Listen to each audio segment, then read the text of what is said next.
Hello and welcome, I am Thomas Porteous and you're watching NewsX World. Let's take a look at some of the top stories. The United States starts collecting Trump's new 10% baseline tariff, affecting countries like the United Kingdom, Saudi Arabia and Australia. The tariffs took effect at US seaports, airports and customs warehouses, with higher levies on goods with larger trading partners due to start next week. Global stock markets continue to plunge after China announces an additional 34% tariff on all US goods. The move, which is a direct response to Trump's Friday tariffs, marks a sharp escalation in the global trade war. The death toll from Myanmar's devastating earthquake climbs to almost 3,400, with nearly 5,000 injured and 220 still missing. This comes as the military junta leader returns from a rare foreign trip to a regional summit in the Thai capital of Bangkok. In Europe, a massive Russian strike hits President Zelensky's hometown in Ukraine, killing 19 people. Russia's defense ministry claims it targets a military gathering, but Ukraine's military dismisses this as Russian misinformation. After Israel launches a new ground offensive in the Gaza Strip, Hamas warns that the operation creates a highly dangerous situation for the Israeli hostages. The group claims that half of the surviving captives are in areas where the Israeli army has ordered evacuations.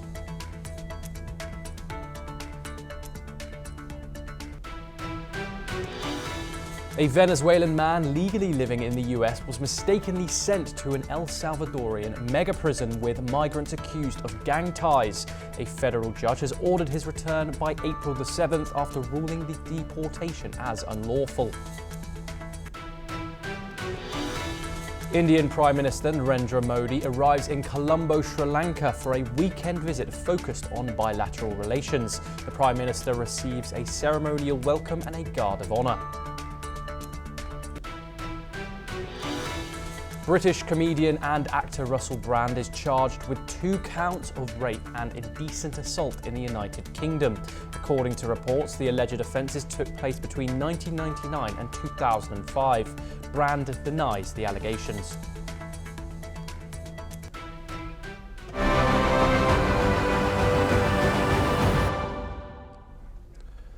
We start with our top story today. Donald Trump's baseline tariff of 10% on products from all countries worldwide has taken effect. The blanket tariff was announced by the US president when his speech on so-called Liberation Day sent shockwaves across the global stock market as he unleashed sweeping taxes on imports.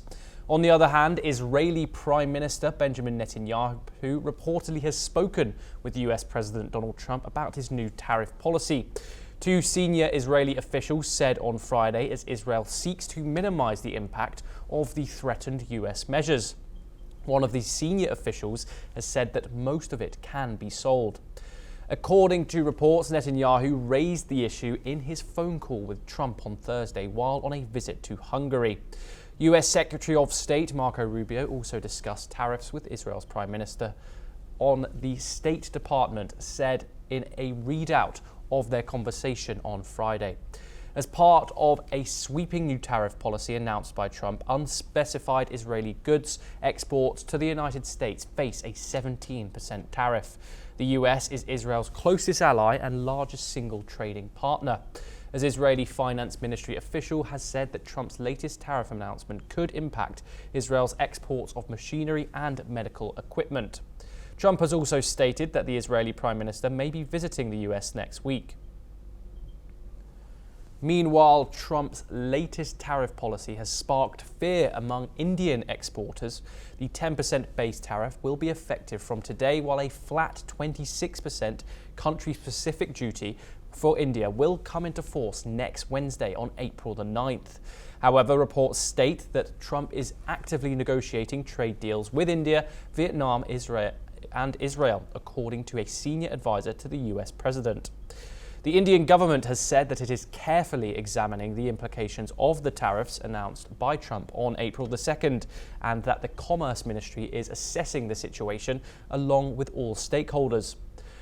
Further, Venezuela's President Nicolas Maduro said during an event in Caracas on Friday that his government is prepared to tackle the tariffs imposed by the United States. Trump has determined that Venezuela will be subject to 15% tariffs, 5 percentage points more than the rest of Latin American countries. The Venezuelan leader has said that they are prepared and are going to be well, and they are going to move forward with popular union with the National Union. Let's take a closer look at what he said. Se ha desatado una guerra mundial, comercial y económica, y que él tomó un conjunto de medidas de aranceles, de impuestos contra todos los países del mundo para defender a Estados Unidos. Y él ha dicho que es el día de la liberación de Estados Unidos. Yo digo, ¿Estados Unidos tiene que liberarse del mundo? ¿O es el mundo que tiene que liberarse de Estados Unidos? ¿Cuál es la verdad? ¿Quién se libera de quién? Y hoy estamos en las mejores condiciones del plan de la patria. Para nosotros, continuar el proceso de recuperación económica, construcción de nuestro propio modelo económico y superar cualquier perturbación que surja de la guerra comercial arancelaria mundial que ha declarado el presidente de Estados Unidos contra el mundo y contra Venezuela. Estamos preparados y vamos a salir bien librados. Vamos a salir adelante con unión popular, con unión nacional. Bueno, feliz de estar aquí, que hay que cuidarse cualquier cosa que uno diga. Correcto. Entonces, y con el mazo dando, trabajando, laborando. Staying on market news, employment in Canada fell for the first time in 3 years in March, the National Statistical Agency said on Friday, as uncertainty over US tariffs led businesses to cut staff and stall hiring. Canada shed some 33,000 net jobs in the month, pushing unemployment rate up 0.1% to 6.7%, according to statistics in Canada. Prime Minister and Liberal leader Mark Carney has commented that he knows that a great many Canadians are worried about the latest tariff announcements and that the weeks and months ahead will not be easy, but they will fight against these tariffs. On the other hand, US hiring soared past expectations in March, according to government data, but analysts have warned that this is old news, as the full effects of President Donald Trump's tariffs and federal cuts have yet to ripple through the country. The Department of Labor said that the US added 228,000 jobs last month, much more than what The Economist had anticipated. The jobless rate, meanwhile, edged up to 4.2% from 4.1% in February. Trump called these great job numbers in a social media post, suggesting his policies were already working. Meanwhile, markets continue to plunge, wiping vast sums of investment and retirement portfolios alike. US Federal Reserve Chairman Jerome Powell warned the tariffs were likely to spur higher inflation and lower growth. Wall Street went into freefall following similar collapses in Asia and Europe. The Dow Jones dropped 5.5% and the S&P 5.97%. Losses in US financial markets were estimated at more than $6 trillion since Trump unveiled his Liberation Day tariffs. Trump, however, just posted on social media that his policies will never change and that this is a great time to get rich.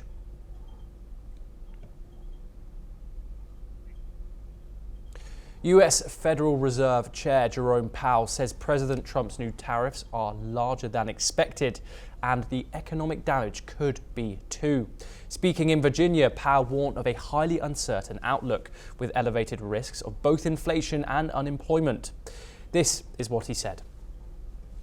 Turning to monetary policy, we face a highly uncertain outlook with elevated risks of both higher unemployment and higher inflation. The new administration is in the process of implementing substantial policy changes in 4 distinct areas: trade, immigration, fiscal policy, and regulation. Our monetary policy stance is well positioned to deal with the risks and uncertainties we face as we gain a better understanding of the policy changes and their likely effects on the economy. While uncertainty remains elevated, it is now becoming clear that tariff increases will be significantly larger than expected. And the same is likely to be true of the economic effects, which will include higher inflation and slower growth. The size and duration of these effects remains uncertain. While tariffs are highly likely to generate at least a temporary rise in inflation, it's also possible that the effects could be more persistent. Despite pressure from President Trump to cut rates, Powell said more data is needed before acting, cautioning that the impact of these tariffs could be more persistent than many had predicted. The chair said the following. We'll continue to carefully monitor the incoming data, the evolving outlook, and the balance of risks.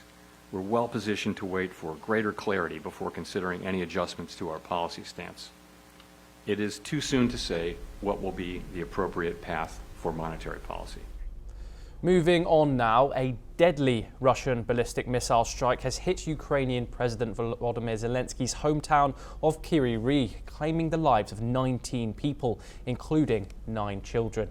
Ukrainian authorities confirmed the devastating toll as rescue and recovery efforts continue.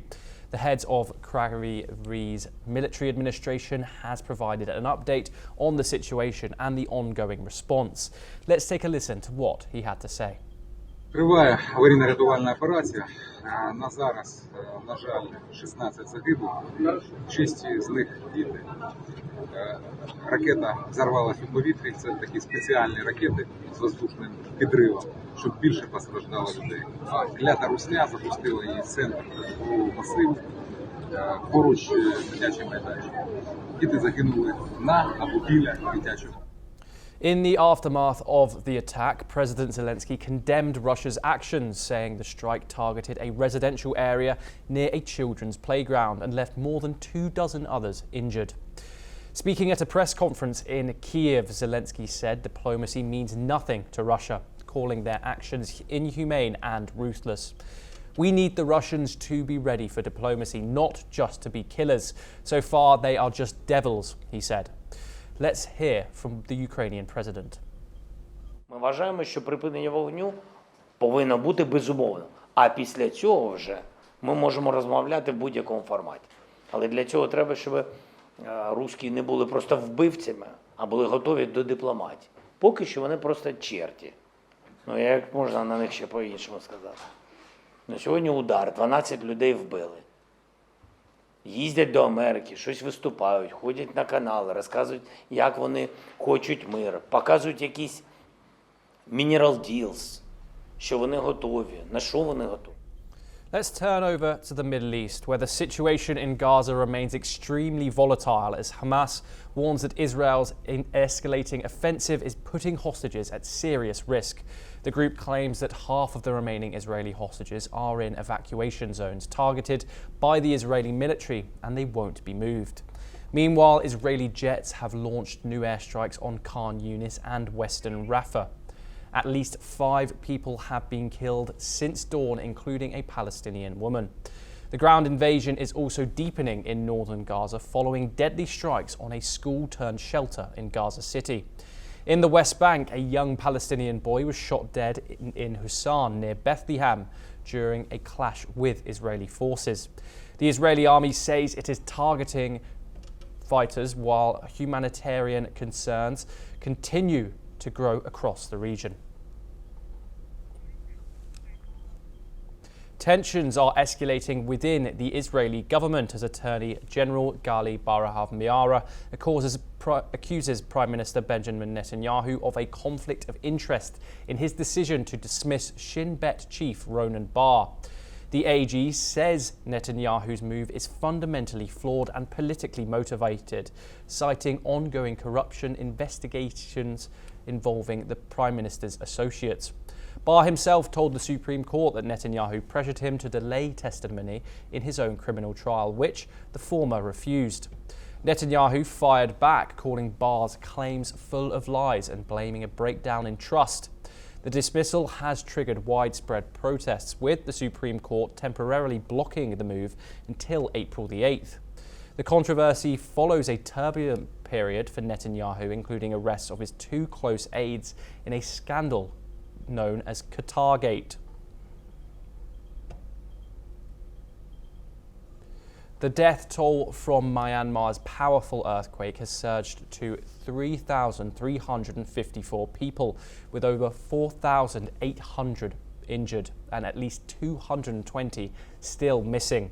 The country is grappling with a major humanitarian crisis, with the United Nations aid chief Martin Griffiths praising both international agencies and local community groups for spearheading rescue relief operations. Meanwhile, Myanmar's military leader, Senior General Min Aung returned from a rare overseas visit. He was in Bangkok for a South and Southeast Asian summit, where he held talks with several regional leaders, including Indian Prime Minister Narendra Modi. State media said Min Aung reassured Modi of the junta's intent to proceed with free and fair elections scheduled for December. Meanwhile, aid efforts continue as rescuers race against time to locate the missing and support the thousands displaced by the quake. Moving over to the US now, where President Donald Trump has granted TikTok a second 75-day extension, giving the Chinese-owned app more time to find a US buyer or face a nationwide ban. Speaking on Truth Social, Trump said, "We do not want TikTok to go dark," and signaled a willingness to work with ByteDance and Beijing to finalize a deal. The app, used by over 170 million Americans, faces a US ban under a law passed by Congress unless its Chinese parent company divests its controlling stake. White House officials say a potential agreement is near, with TikTok's US operations being spun off into a new American-led entity. This is what US President Donald Trump said about the issue. This is what President Trump said. What's the update on the deal negotiations? We're very close to a deal with a very good group of people for TikTok. Larry Ellison and Oracle? Is it multiple investors? Just multiple. What's the update on the... However, Beijing has now stalled approval after Trump announced sweeping new tariffs, including ones targeting China. ByteDance says any final deal still requires China's sign-off. Congress had set a January deadline for divestment, but Trump's latest executive order now extends that timeline to give negotiations more room to continue. We move over to South Asia now, where Indian Prime Minister Narendra Modi arrived in Sri Lanka on Friday. Modi was received at the airport by Sri Lankan Foreign Minister V.S. Naharath as he began an official visit aimed at deepening bilateral ties. This is Prime Minister Modi's first visit since Sri Lankan President Anura Kumara Dissanayake took charge last year. It also comes after Dissanyake's visit to India in December, his first state visit since assuming office. Modi is expected to hold talks with President Anura Kumara Dissanayake and sign several agreements, including a defence pact that would expand existing cooperation to cover joint military exercises and maritime surveillance. Our executive editor, Megha Sharma, is on ground providing us updates on the visit. Let's take a look.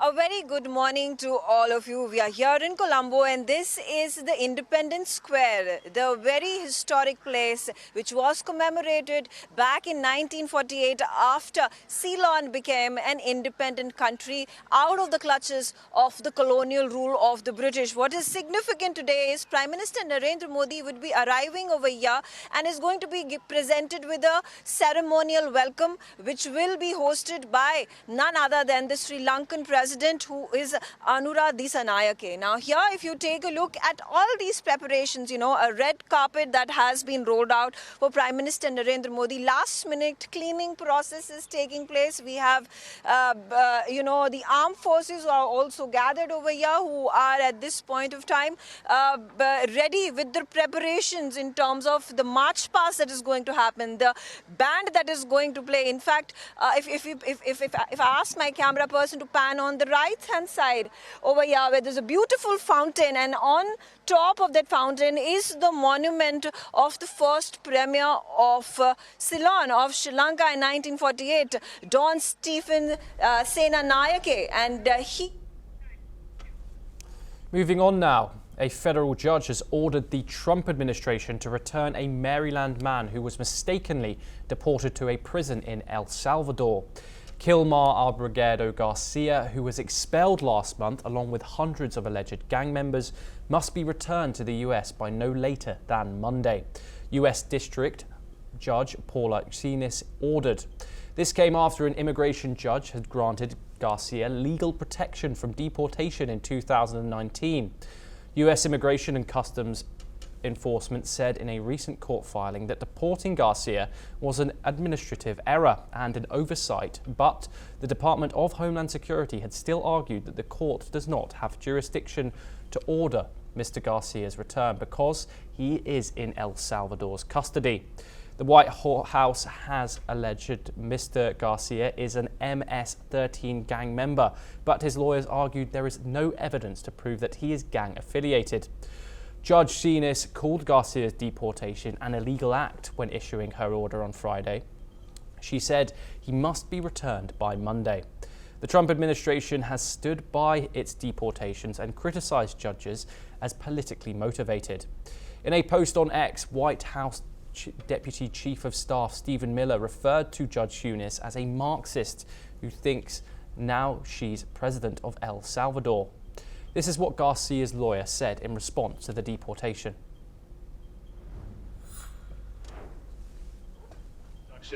And ordered that Kilmar Albrego Garcia be brought back to the United States by 11:59 p.m. on Monday.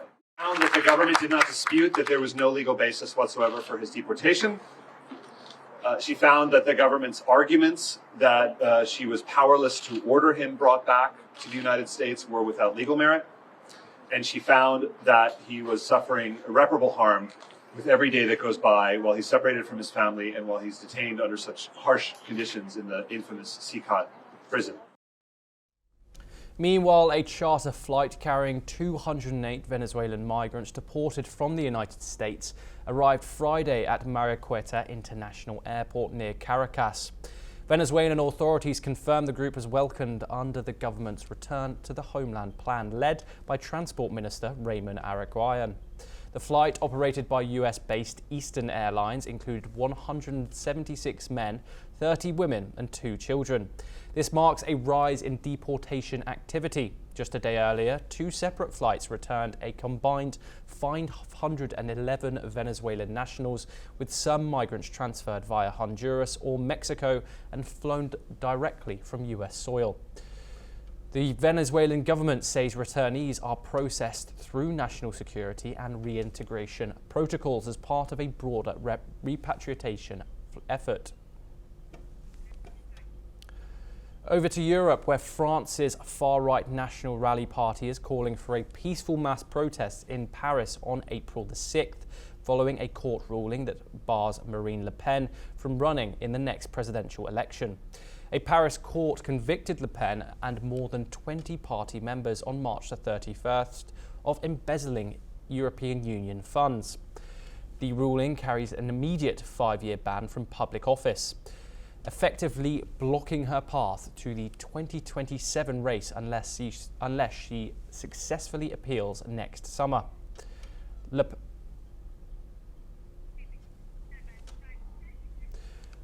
Sri Lanka's president is speaking on the joint statement between India and Sri Lanka. Let's cut across. Early bilateral technical discussions pertaining to Sri Lanka's claim to the United Nations Commission on the Limits of the Continental Shelf for the establishment of the outer limits of the continental shelf beyond exclusive economic zone. Sri Lanka recognizes the importance of developing a digital economy to drive growth, innovation and efficiency. Furthering this policy initiative, Prime Minister Modi and I discussed possible collaboration in digitalization in multiple domains. I thank the Government of India for the financial grant of Indian rupees 300 crores to implement the Sri Lanka's unique digital identity project. We acknowledged that connectivity plays a crucial role in realizing our economic and people-to-people ties. I thank Prime Minister for India's assistance in the construction of the Maho-Omantay railway line and for converting the credit facility of 14.9 million US dollars for the railway signaling project into a grant. I am pleased to announce that Honorable Prime Minister Modi and I will inaugurate both these projects in Anuradhapura tomorrow. Our government prioritizes ensuring reliable, affordable, and timely energy resources to achieve energy security and meeting the needs of the people. Prime Minister Modi and I elaborately discussed on further cooperation in the energy sector. Similarly, Prime Minister Modi and I exchanged views on development cooperation and agriculture and capacity building as well. We discussed about trade and investment cooperation between the two countries and sought the support of the Government of India and that Prime Minister Modi to encourage more investments from India. Our discussions focused on cooperation in the tourism sector as well. Sri Lanka, of course, receives the highest number of tourists from India. Therefore, it is important to focus on further collaboration to harness greater potential in this sector. We also extended ideas on this matter as well. Also, we requested the intervention of Honorable Prime Minister Modi towards many projects and also of the need to have an intervention regarding the fishermen's matter. As recognizing the irreparable ecological damage caused by bottom trawling, which is a banned practice in both countries, I requested that measures be taken to stop this practice and curb IUU fishing. We are also pleased to have witnessed today the exchange of bilateral instruments between Sri Lanka and India pertaining to the areas of energy, defense cooperation, health sector cooperation, infrastructure projects and debt restructuring. And this will bring our friendship forward. I am particularly happy to have joined Honorable Prime Minister in the virtual groundbreaking of the Sampur solar power plant that would add 120 megawatts to our national grid and the virtual unveiling of the project for the supply of solar rooftop systems and also for the temperature controlled agriculture warehouse in Dambul, which is one of the first of its kind in Sri Lanka. And I thank the Prime Minister Modi and the Government of India for the kind cooperation and assistance extended in realizing these people-centering projects. And Buddhism is the most precious gift received by us from India.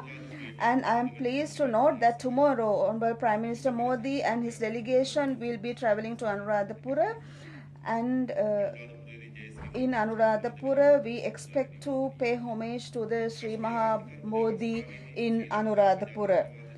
As a symbol of great friendship and unstated multifarious support extended by Prime Minister Sri Narendra Modi to Sri Lanka and its people, I am pleased to announce that the government of Sri Lanka has decided something special, and I would like to emphasize that the support of India has been certainly important for us and also to ensure the prosperity of the people of the country, and the people of both the countries should be able to enjoy these results. Sri Lanka, India are not just countries in a map. These countries are linked in the history and they have trade links and very deep friendships, and I would like to emphasize that matter.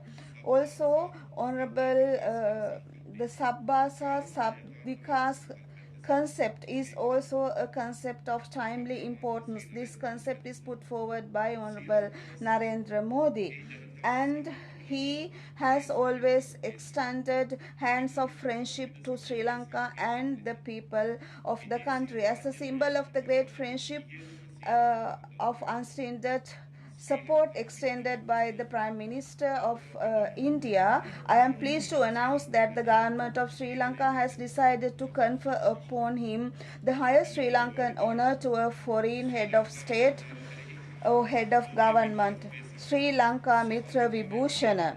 This prestigious honor, which was introduced in 2008, is conferred on heads of state and government for their friendship. And Honorable Prime Minister Modi highly deserves this honor. That is what we firmly believe. I would like to emphasize that we are on a journey towards change, and this is to have a rich country, economic progress, social equality and justice. And any citizen of the country should have a path towards prosperity in this backdrop. So, as historical friends and neighbors, we should work together to develop a prosperous future for our countries and the peoples. At this moment, we can see a lot of people-centric reformations. I would like to express my appreciation to Honorable Prime Minister Narendra Modi and his delegation for undertaking a visit in Sri Lanka. Thank you very much. And now I would like to call upon His Excellency Sri Narendra Modi, the Prime Minister of the Republic of India, to kindly join His Excellency Anur Kumar Dissanayake for the conferment of this Mitra Vibhushana Award.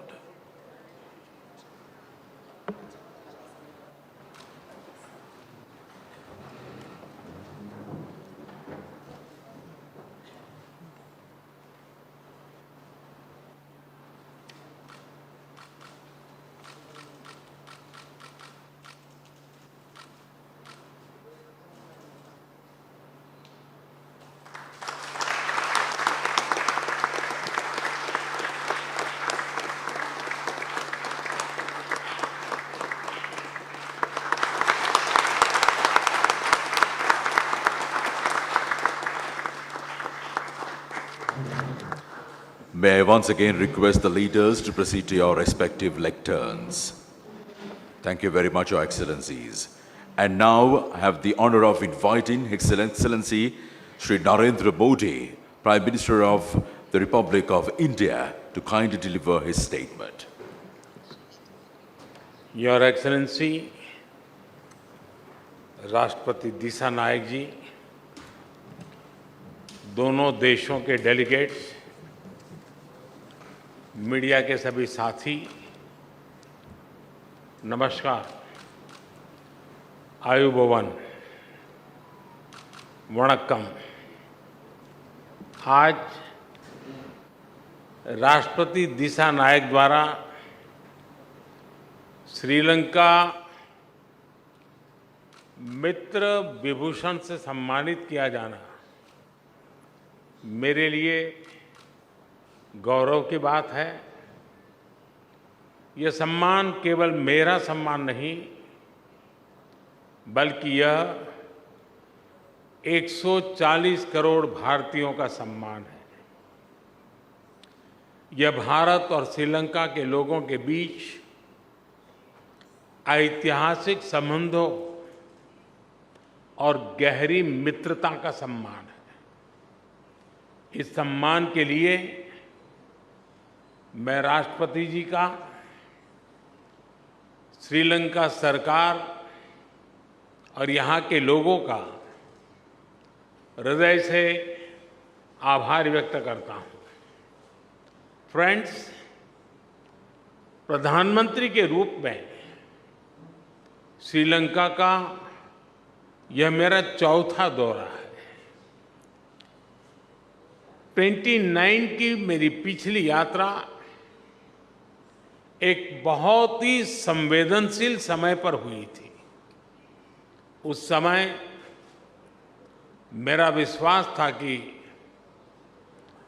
Sri Lanka will rise and rise stronger. मैं श्रीलंका के लोगों के धैर्य और साहस की सराहना करता हूं और आज श्रीलंका को वापस प्रगति के पथ पर देखकर हर्ष महसूस कर रहा हूं।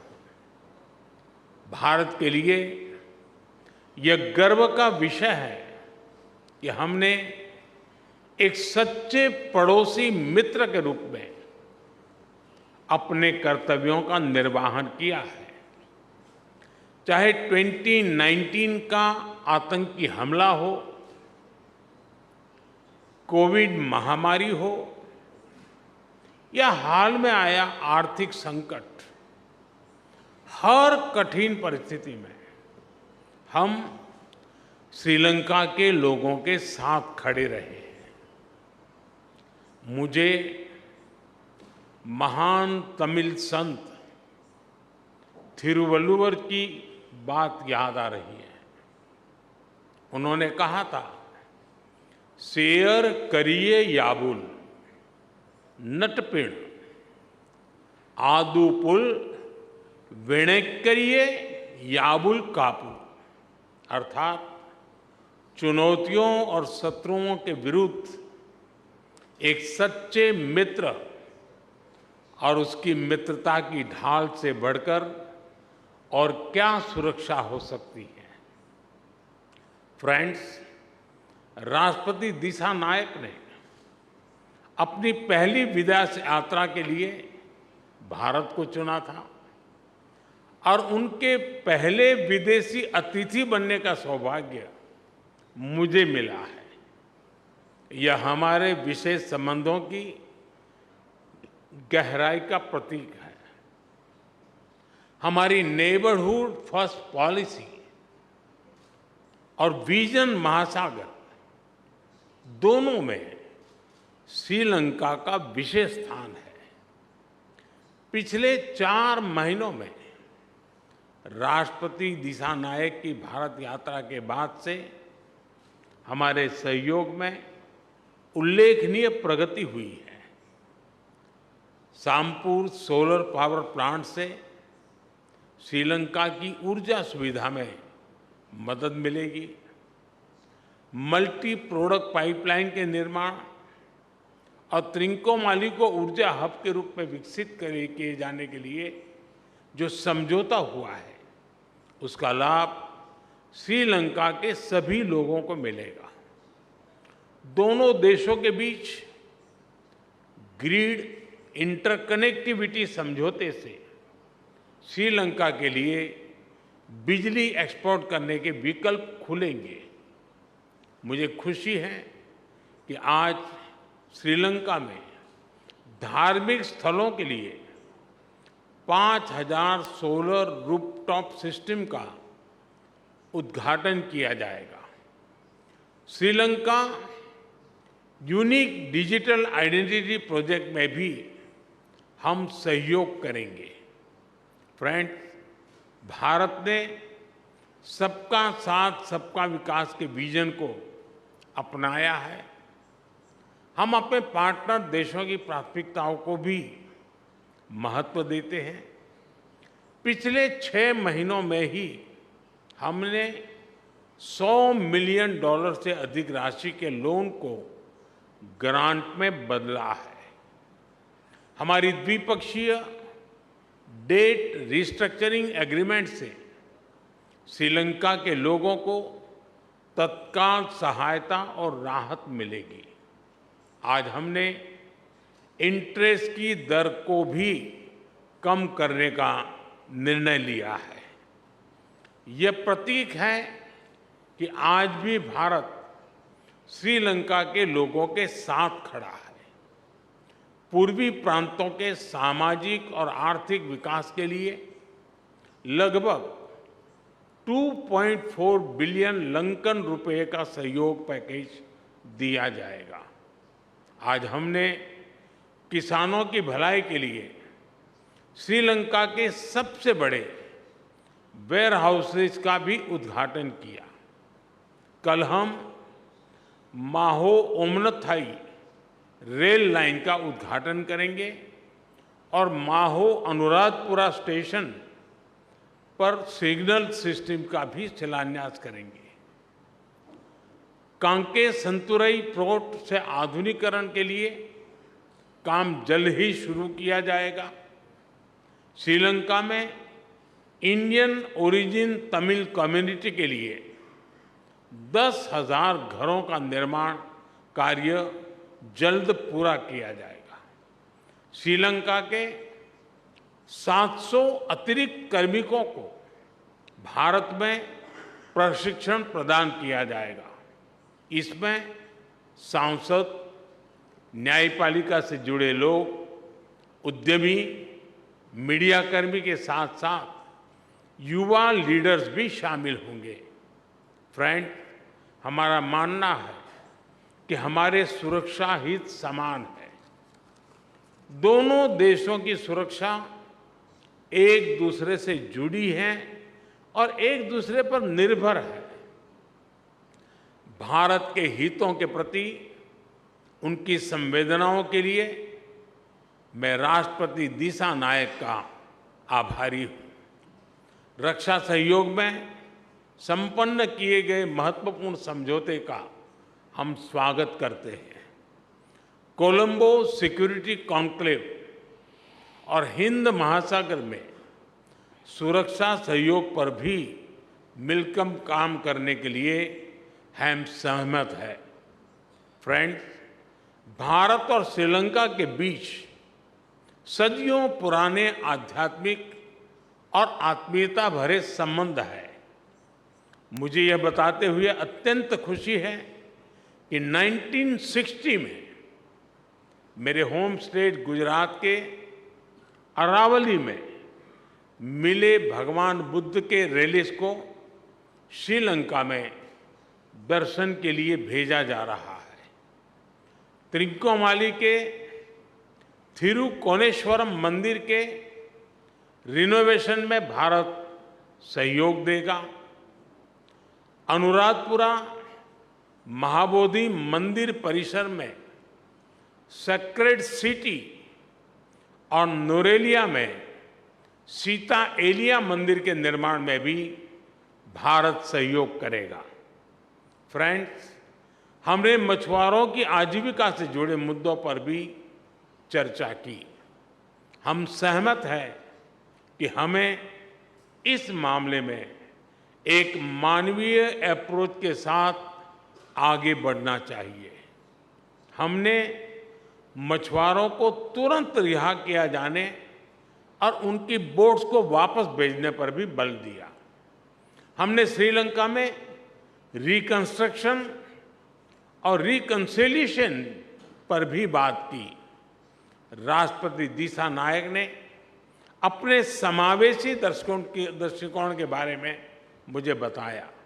हम आशा करते हैं कि श्रीलंका सरकार तमिलों की आकांक्षाओं को पूरा करेगी और श्रीलंका में संविधान के पूर्ण इम्प्लीमेंटेशन और प्रोविजनल काउंसिल इलेक्शन कराने की अपनी प्रतिबद्धता को पूरा करेगी। फ्रेंड, भारत और श्रीलंका का संबंध आपसी विश्वास और सद्भावना पर आधारित है। अपने लोगों की आकांक्षाओं और आशाओं को पूरा करने के लिए हम साथ मिलकर काम करते रहेंगे। एक बार फिर मैं गर्मजोशीपूर्ण स्वागत के लिए राष्ट्रपति दिशा नायक का हार्दिक धन्यवाद करता हूं। मुझे विश्वास है कि आने वाले समय में हम अपनी भागीदारी को नई ऊंचाइयों पर ले जाएंगे। बहुत बहुत धन्यवाद। नंद्री बोहोमा स्तुति। Thank you, Your Excellency. And this concludes today's ceremony. I kindly request all of you to remain seated until the two leaders have departed the room.